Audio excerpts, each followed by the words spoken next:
trolls, in a sense, divided the people that play them into two groups, which is, those probably smarter, more patient, older crowd that use melee more often, or the younger crowd, which I was at the beginning. I was like, just berserk everything, but then I learned, I was like, okay, I can't berserk everything, but I still wanted to, because that was the whole point. And and the thing with the game too in general is the game kind of went in like waves. So there was always a time where one realm kind of like really just dominated the other two for whatever reason, and Chaos to me had Evil had the benefit of, for the most part, always maintaining numbers, and numbers is like the bread and butter of any advantage that you could ever get in any combat situation. Having more players is eventually, by attrition, you are more in favor of winning a battle, right? If I have 20 people and you have 10, chances are the group with the 20 people, they're going to win 9 times out of 10.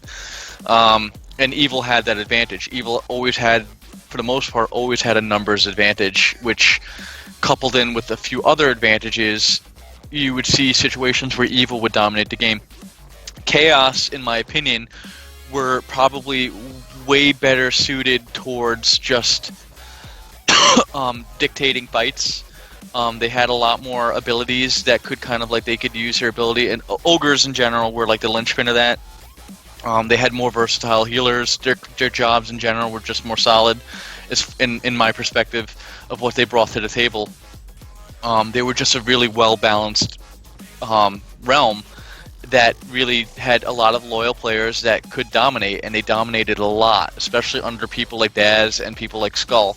And if you were around for those players when they were leading, no one could touch Chaos. No one. When we had Eat too, Eat was Daz. Evil was pretty much unstoppable. A lot of people came over with him, and he just had that quality. People trusted him. People would follow everything he said, and we would just. And then again, it's like you're kicking a realm when they're down. Like the moment you get the idols, now you're at an even bigger advantage, and you're just kind of like beating up on a beaten realm. And so once one realm established itself as a powerhouse, and then got a hold of idols, they would just dominate. And throughout the game, I saw way more of that with Chaos than with Good. Even though I felt like Evil beat up on Chaos a lot more than it did went to Good, just because we didn't like... Chaos ended up being, I think, like the punching bag for Evil and Good, because we didn't have to worry about light and dark there. If that makes any sense. Right. Like Good didn't have to worry about fighting in Chaos and worrying about having all their skills nerfed by dark. Evil didn't have to worry about being nerfed by light. So Chaos ended up being sort of like the place where we all like met to like fight, because we didn't have to worry about those things. And then also, like I've mentioned quite a few times already, Chaos, if they had equal numbers and a established group of players, with a fair amount of people representing each class, I could say like at least 70% of the time Chaos was going to beat Evil, if all things considered. But that wasn't always the case. 9 times out of 10, Evil just had way more players than Chaos, and then Good, again, they had monks. So monks really would, and paladins too. Paladins, you can't really sleep on paladins either, because ogres, I mean, they had the dubious privilege of having two of the shittiest elements in earth and fire. Earth clearly being the better of the two, but with plate and the amount of HP that paladins had, and paladins had like elementals protect spells and things like that, and they also had Earth 4 protect. It was really, really hard for ogres to kill paladins, and so with those two things in mind, Good could really kind of like stomp all over Chaos for the most part, but it really was because of monks. Monks really kind of fucked Chaos up really badly, and I think Crows probably knows more about that than I do, but I've seen enough of it to know that monks were able to just like their guild could just destroy realms for the most part. Right. So.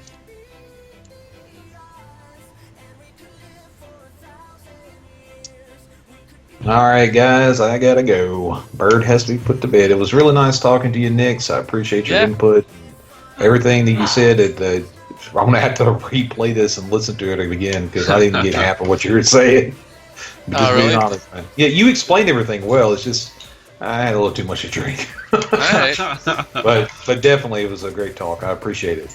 All right. And All right. So are we done, or does anyone else want to ask a question before I go? Or? I'm done, but everybody else can keep Yeah, on going. he's just bowing out. I'll be here. I'll be maintaining the call. All right, bye, guys. I don't Talk mind. to I mean, I'll probably be gonna be on for maybe another 20 minutes, so I don't mind if anyone in the room has any questions about anything at all. Like I don't care. I'm actually enjoying this. So. No, it's great. Yeah, no, we appreciate it. You're like kind of the shining example. One of them that's able to recall and comment so specifically. So that's awesome. We're glad to have you. I'm just trying to think. There's so many areas to kind of cover. Who else is in the chat room, by the way? I see like Crows and Ernum, but it says like there's 10 people watching. Who else is watching? Who's stalking? We've got Scott, who is, I believe he's Penn. Is that right, Scott? Did I remember that? Good old Nosferatu. If it is him, then that would be it. If it's Penn, he's a Nosferatu. Yeah, I remember him. Then we got Nabi hanging out. Wolf Buddy. We have Nisu, who I'm not sure is who they are in DFC, and then we have DFC Assyrian, who is Paladin. I believe he goes under a different name. It's Assyrian that I remember. That's a Paladin. So. Yeah. Yep. Yeah. That's our buddy Penn. So mainly an evil crowd tonight, but that's okay. Man.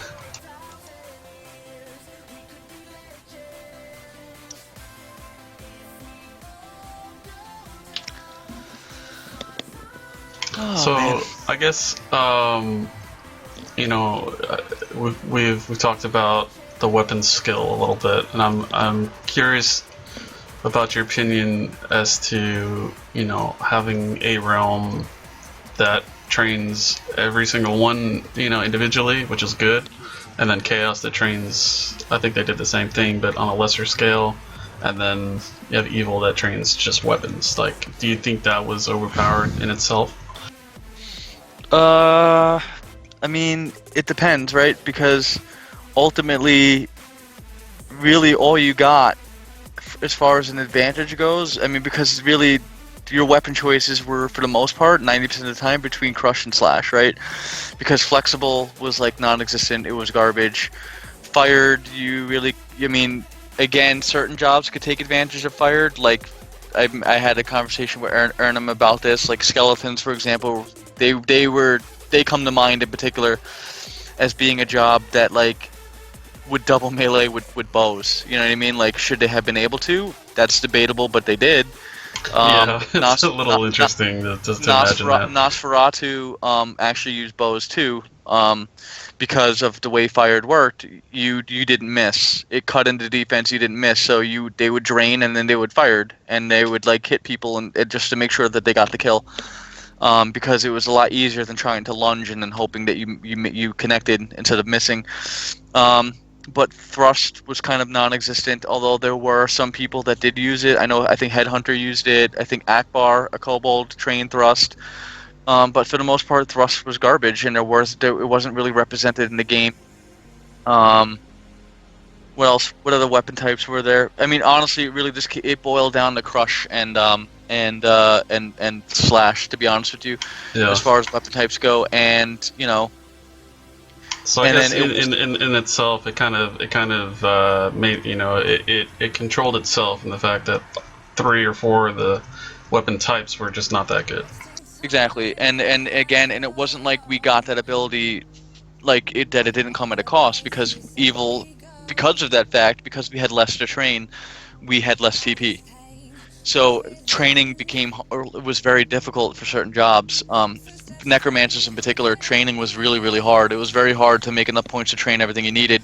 Certain jobs couldn't even, certain jobs you would not be able to train to use item. You would not be able to train bandage or things like that. Like you couldn't train those skills. Like chaos. You had to pick a weapon type, but you got a lot more training points, and you could train. You could be a little more creative with your training. And good, again, they had to train armor and they had to train weapons, so they had way more points than chaos and evil. But again, they were very versatile in the ways that they could train, which led to things like plate wearing rogues and every job being able to like train, use item, and never having to fail a scroll read and things like that. So it really just depends on what kind of advantages you're looking for. Weapon skill clearly was is better than any single weapon training, but it may come at the cost of being able to do other things. Like I couldn't train weapons on a Revenant at all. It was impossible. I could barely double train evade on a Revenant. Right. Because evade was like 4 points and then 7 points, and I had like 34 TP. I'm not sure what the average TP is for chaos, but I know it was a little more, maybe close to like 38, 40. It may have been a little bit higher. I remember probably 45 was considered godlike, I think. Yeah, like top of the line for evil was like, for the most part, was 34 points. Maybe 35 at the most. That was really rare to get 35. It was pretty much 33, 34. I think good had like over 40. I think on a good roll they had like 40 points or more. Yeah. So look at Penn. He had 27, 28 training points. That means you could tell he's old. He's an older player. He's a pre-auto roller.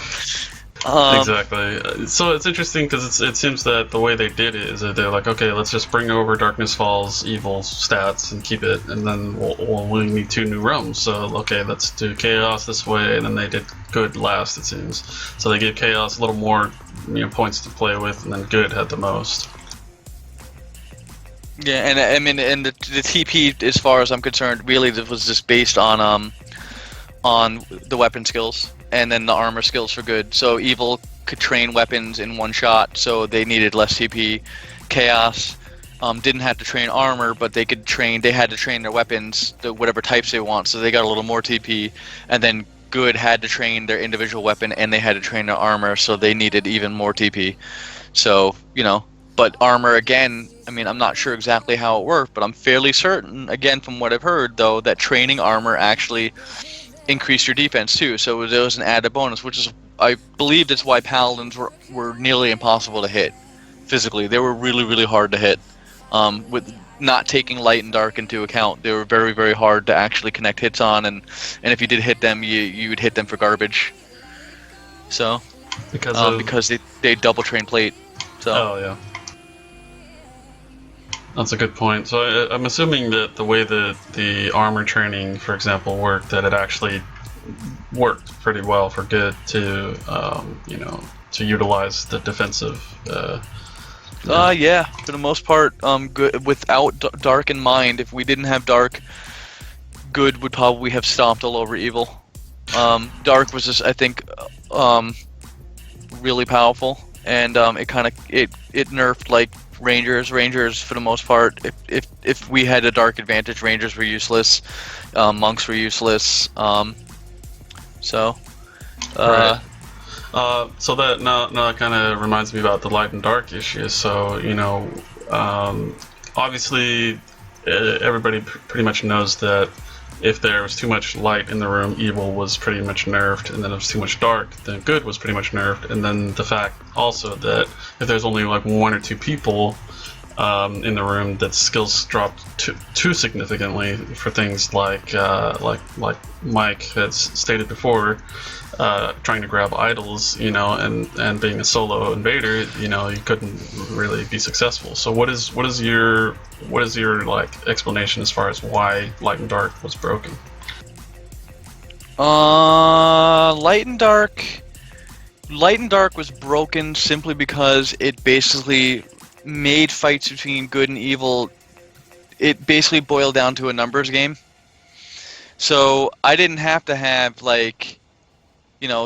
always have to have top tier players with me. I just needed to have more players, right? So I just needed to make sure I had more players than what good had.